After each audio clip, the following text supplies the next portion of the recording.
সম্প্রতি সময়ে Oppo Qualcomm Snapdragon 765G chipset 6.43 ইঞ্চির ওয়ালেট ডিসপ্লে 64 মেগাপিক্সেলের কোয়াড রিয়ার ক্যামেরা এবং 65 ওয়াটের ফাস্ট চার্জার নিয়ে লঞ্চ করেছে তাদের রেনো সিরিজের নতুন একটি ফোন ওপো রেনো 5। স্টাইলিশ লুকের কারণে এই ফোনটির প্রতি সবার একটি আলাদা আকর্ষণ লক্ষ্য করা যাচ্ছে। সো গাইস, আজকের এই ভিডিওতে আলোচনা করব এই ফোনটির বিস্তারিত সম্পর্কে সকল তথ্য এবং এই ফোনটির বর্তমান প্রাইস সম্পর্কে। সর্বশেষে জানাবো আমার অভিমত। Hello friends, Fahim review point channel থেকে আমি ফাহিম আছি আপনাদের সাথে। মূল ভিডিওতে যাওয়ার আগে আমার ছোট্ট একটি রিকোয়েস্ট, যারা আমার চ্যানেলটি এখনও সাবস্ক্রাইব করেননি তারা অবশ্যই সাবস্ক্রাইব করে দিবেন এবং যারা অলরেডি করেছেন তাদেরকে অসংখ্য ধন্যবাদ। প্রথমেই কথা বলা যাক ফোনটির ডিজাইন ও বিল্ড কোয়ালিটি নিয়ে। ওপো মানে গর্জিয়াস লুকিং ডিজাইন এবং নিউ ফ্যাশন। রিয়ার পার্টে গ্রেডিয়েন্ট কালারের সাথে থাকছে গ্লোসি ফিনিশ। সম্পূর্ণ গ্লাস প্রোটেক্ট এর তৈরি এই ফোনটির মাঝখানে থাকছে অ্যালুমিনিয়ামের ফ্রেম। সো বন্ধুরা, লুকের দিক থেকে যেমন আকর্ষণীয় তেমনি মজবুত হবে এই ফোনটি। এই ফোনটির ফ্রন্ট পার্টে পাচ্ছেন ফুল ভিউ ডিসপ্লে এবং যার বাম পাশে পাচ্ছেন ছোট্ট একটি পাঞ্চল।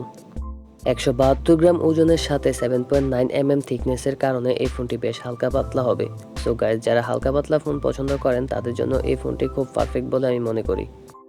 এইবার কথা বলা যাক ফোনটির ডিসপ্লে সেকশন নিয়ে। এতে থাকছে 6.43 ইঞ্চের একটি OLED ডিসপ্লে, যাতে থাকছে ফুল HD+ রেজুলেশন অর্থাৎ 1080x2400 পিক্সেলের।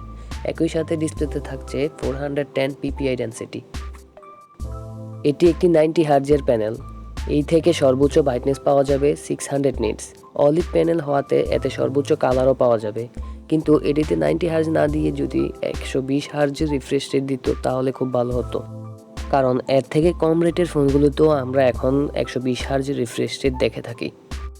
এইবার কথা বলা যাক এই ফোনটির পারফরমেন্স নিয়ে। অ্যান্ড্রয়েড 11 বেস কালারওয়াইজ 11-এ রান করবে এই ফোনটি।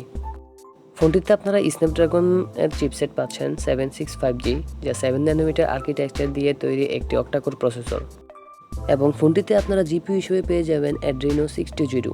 এই চিপসেটটি বাজেট রেটের ভিতরে খুব পাওয়ারফুল এবং গেমিং চিপসেট, যার মাধ্যমে আপনারা খুব হাই লেভেলের পাবজি সহ বিভিন্ন ধরনের গেম খেলতে পারবেন। এই ফোনটি 8/128 এবং 12/256 এই দুটি ভেরিয়েন্টে পেয়ে যাবেন, যেখানে স্টোরেজ হিসেবে থাকছে UFS 2.1। এবারে কথা বলা যাক এই ফোনটির ক্যামেরা পারফরমেন্স নিয়ে। এই ফোনটি হলো কোয়াড রিয়ার ক্যামেরা সেটআপ, যার প্রথমটি হলো প্রাইমারি ক্যামেরা 64 মেগাপিক্সেলের, দ্বিতীয়টি হলো 8 মেগাপিক্সেলের আলট্রা ওয়াইড, তৃতীয়টি হলো 2 মেগাপিক্সেলের ম্যাক্রো এবং সর্বশেষটি হলো 2 মেগাপিক্সেলের ডেপথ সেন্সর। এগুলোর দ্বারা 4K রেজুলেশনে সর্বোচ্চ এইচডিতে ভিডিও করতে পারবেন। সেই সাথে সেলফিতে পেয়ে যাচ্ছেন 32 মেগাপিক্সেলের একটি ফ্রন্ট ক্যামেরা, যা দ্বারা আপনি 30 ফ্রেম পার সেকেন্ডে সর্বোচ্চ ফুল এইচডিতে ভিডিও করতে পারবেন। এই ফোনটি রিয়ার এবং ফ্রন্ট দুটিতেই ইউএস এর সুবিধা পাচ্ছেন। এবার কথা বলি ফোনটির ব্যাটারি এবং চার্জার নিয়ে। ফোনটিতে আপনারা 4300 এমপিআরের একটি ম্যাজিক ব্যাটারি পাবেন, তার সাথে প্রোভাইড করা হয়েছে 50 ওয়াটের একটি ফাস্ট চার্জার।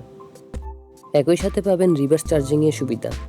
এই ফোনটির নিরাপত্তার জন্য আপনারা পাচ্ছেন আন্ডার ডিসপ্লে ফিঙ্গারপ্রিন্ট সেন্সর। এছাড়াও আপনারা এই ফোনটিতে আরও সুবিধা পাবেন 3.5 mm অডিও জ্যাক, ব্লুটুথ 5.1, তারপর জিপিএস, ইউএসবি টাইপ-সি পোর্ট ইত্যাদি। এই ফোনটি বাংলাদেশের বাজারে অফিসিয়ালি রাখা হয়েছে 35,990 টাকা, মোট কথায় 36,000 টাকা। এই হলো ওপো রেনো 5 এর বিস্তারিত সকল তথ্য। এবার আমার মতামত দেওয়ার পালা। আপনারা যারা 4-5 হাজার টাকার ব্যবধানে OnePlus Nord কিনবেন নাকি ওপো রেনো 5 কিনবেন তা নিয়ে চিন্তিত, তাদের জন্য আমি বলবো OnePlus Nord কেনাটাই বেটার হবে।